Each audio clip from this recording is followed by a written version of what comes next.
მერაბ კოსტა დღესაც დროშაა საქართველოს ეროვნულ განმათავისუფლებელი მოძრაობისა.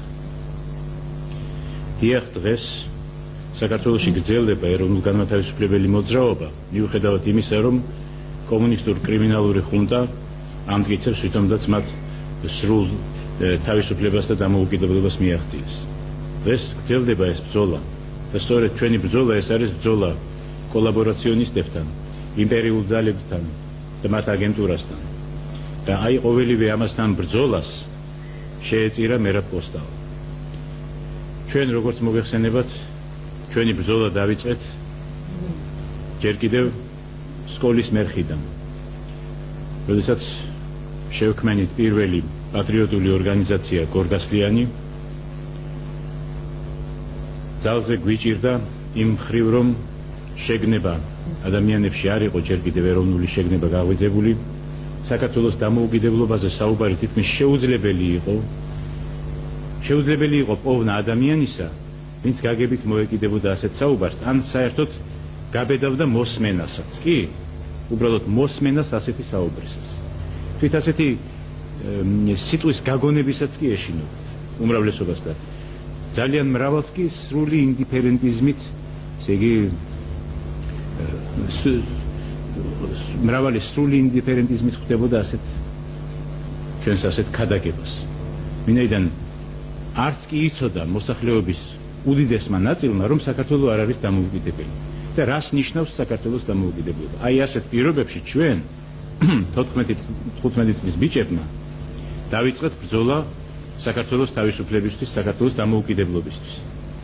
და ძალზე მცირე ხარდამჭერნი, ძალზე მცირე გამგებნი ვიშოვეთ, მართალი რომ გითხრათ, იმიტომ რომ თქვენ ვერ წარმოიდგენთ თუ რა იყო სტალინურ კომუნისტური აგიტაცია, პროპაგანდა, რა დონეზე იყო ხალხი დაჩლუნგებული და ის რამდენიმე წარმომადგენელი ძველი ინტელიგენციისა, რომელიც ჩვენს ოჯახში იკრიბებოდა, ჩურჩულით თუ ლაპარაკობდნენ, ღიად აზრის გამოთქმის არავითარი საშუალება არ იყო, მაგრამ აი ამ ჩურჩულმაც კი ჩვენზე უდიდესი ზეგავლენა მოახდინა, ჩვენი მსოფლმხედველობა ჩამოაყალიბა და როგორც მოგეხსენებათ, ჯერ კიდევ სკოლის მერხზე, ჯერ კიდევ სკოლაში ყოფნი სკოლის მოსწავლეები აღმოჩნდით პირველ პატიმრობაში და ციხეში. თბილისის სუკის ციხეში და ჩვენზე აღიძრა სისხლის სამართლის საქმე საქართველოს დამოუკიდებლობის მოწოდებით პროკლამაციების გავრცელებისათვის. მას შემდეგ ბევრი ბრძოლა გადავიხადეთ, ვიყავით კიდევ ხელმე ორჯერ დაპატიმრებულნი, მერაბი გააციმბირეს, მე ჩრდილოეთ კასპიაში გადამასახლეს, იცით ეს ყველაფერი. მერაბი თავის სიმტკიცით, თავის საოცარი შემართებით იყო მაგალითი ჩვენი მოძრაობის ყოველი წევრისა. მან შეიძლება ითქვას გამოაღვიძა საქართველო აი ეს საოცარი სიმტკიცის სული შთაბერა ყველა ქართველს ამ ეროვნული თავისუფლებისათვის ბრძოლაში და როდესაც ის დაბრუნდა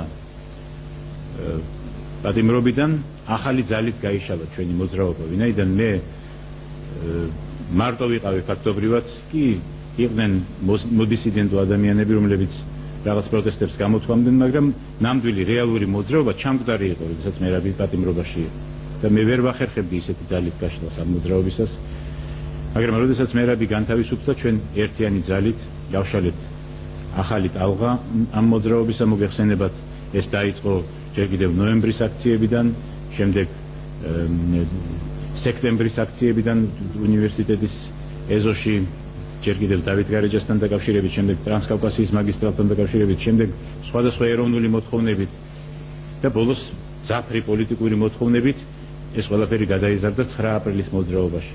აქ მერაბ კოსტავა ყოველთვის იყო ერთ-ერთი წამყვანი, ერთ-ერთი მთავარი ფიგურა. მე მინდა იცოდეს ყველამ, რომ იყო ბევრი ახალგაზრდული ორგანიზაციები, პარტიები, მაგრამ მათ არავითარი ზეგავლენა არ ჰქონდათ ხალხში. მე ამას არც ტრაბახით ვამბობ, არც ჩემი ვაწლი მინდა წარმოვაჩინო, არც მერაბის ვაწლი ზედმეტად წარმოვაჩინო, მაგრამ არავითარი 9 აპრილი არ იქნებოდა, არავითარი ნოემბერი არ იქნებოდა. მე და მერაბ კოსტავას ფართო საშუალო ფენა თბილისის, რომ არ გამოგვეღვიძებინა ქარხნებში, ფაბრიკებში, მიტინგები არ მოგვეწყო, დაწესებულებებში სადაც მივდიოდით, იმართებოდა მიტინგები. ამას ვერავინ ვერ ახერხებდა. და ეს ხალხი მოდიოდა ყველანი, მოდიოდნენ აქციებზე, 4 აპრილის აქციაზე და იქ პერმანენტულმა მიტინგმა რაც მოიტანა, თქვენ ყველამ კარგად იცით. 9 აპრილი რომ არა, საქართველო არ განთავისუფლებოდა. საქართველო ვერ მიაღწევდა 28 ოქტომბერს, ვერ მიაღწევდა კომუნისტური წყობის უსისხლოდ დამხობას. და აი ყოველივე ამაში მერაბ კოსტავა იყო ერთ-ერთი უმთავრესი და ერთ-ერთი ყველაზე მეტად წამყვანი ფიგურა. რა დასამალია და არც მოწინააღმდეგე მხარეს ეძინა. მან შექმნა ცრუ მოძრაობა ჩემს წინააღმდეგ, ცრუ ეროვნული მოძრაობა მერაბ კოსტავას წინააღმდეგ და მაშინვე დაგვიწყეს ბრძოლა, მაშინვე დაგვიწყეს დაპირისპირება. და მათი მიზანი იყო ჩემი და მერაბ კოსტავას გათიშვა, ჩვენი დაპირისპირება ურთიერთ გადაკიდებაც კი და ამაზე მერაბ კოსტავამ თქვა თბილისის უნივერსიტეტში, როდესაც მე შეხვედრა მომიწვეს. ჯერ კიდევ კომუნისტურ ხანაში თუ ამ ქვეყნად მეგობრობა არსებობს, მაშინ მე და ზვიადი დავრჩებით მეგობრებად და თუ ჩვენი მეგობრობა გაიბზარა, მაშინ არ არსებულა ქვეყნად მეგობრობა და ეს კი ქვეყნის დანგრევას უდრისო. აი ესეთი განწყობით იყო მერაბი და იმას მოგახსენებდით, რომ ეს მოწინააღმდეგე ძალები საოცრად დაირაზმენ ჩვენს წინააღმდეგ ფარული ბრძოლა, აშკარა ბრძოლა, აი ამ ცრუ პარტიებისა, ცრუ ორგანიზაციებისა და ჩვენში განხეთქილების შეტანის ცდები. ამან მოიტანა ძალზე ტრაგიკული შედეგი, თქვენ იცით.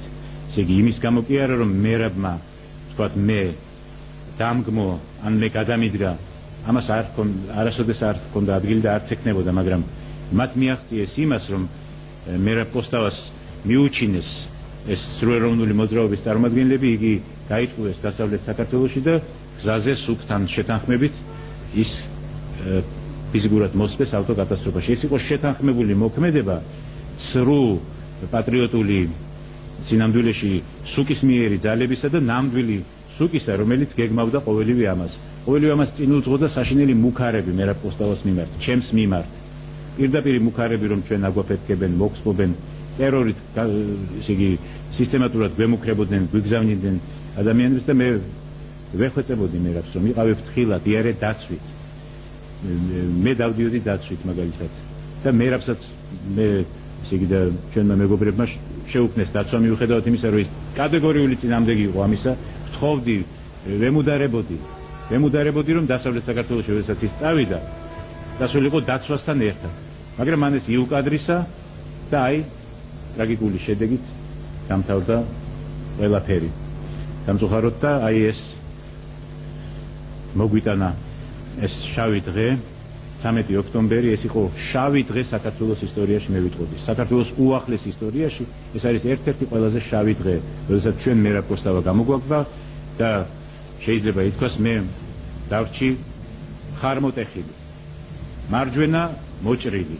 და აი ამ მარჯვენა მოჭრილი შევებრძოლე მე შემდეგ მე კომუნისტურ იმპერიას, მაგრამ მერაბ კოსტავას სახელი, მისი სახე მაინც ჩემს გვერდით იყო და მაინც უდიდესი როლი შეასრულა მან ამ ჩვენს შემდგომ ბრძოლაში. და დღესაც უდიდეს როლს ასრულებს. უდიდეს როლს ვერ მოუნელებიათ მერაბ კოსტავა. დღეს კომუნისტურ კრიმინალურმა ხუნტამ უკვე ღიად დაიწყო მერაბ კოსტავას დინება. მათი აგენტები გაზეთებში უკვე აქვეყნებენ მერაბ კოსტავას წინააღმდეგ წერილებს, ებრძვიან მას. მაგრამ დარწმუნებული ვარ, რომ ისინი კატასტროფას განიცდიან, მათ უკვე კრახი განიცადეს, პოლიტიკური, მორალური, ყოველგვარი კრახი და მათი აღსასრული მოახლოებულია მერაბ კოსტავას სახელი მარადის დარჩება საქართველოს ისტორიაში, როგორც ერთ-ერთი უდიდესი პოლიტიკური მოღვაწის და ეროვნულ განმათავისუფლებელი ბრძოლის ლიდერის.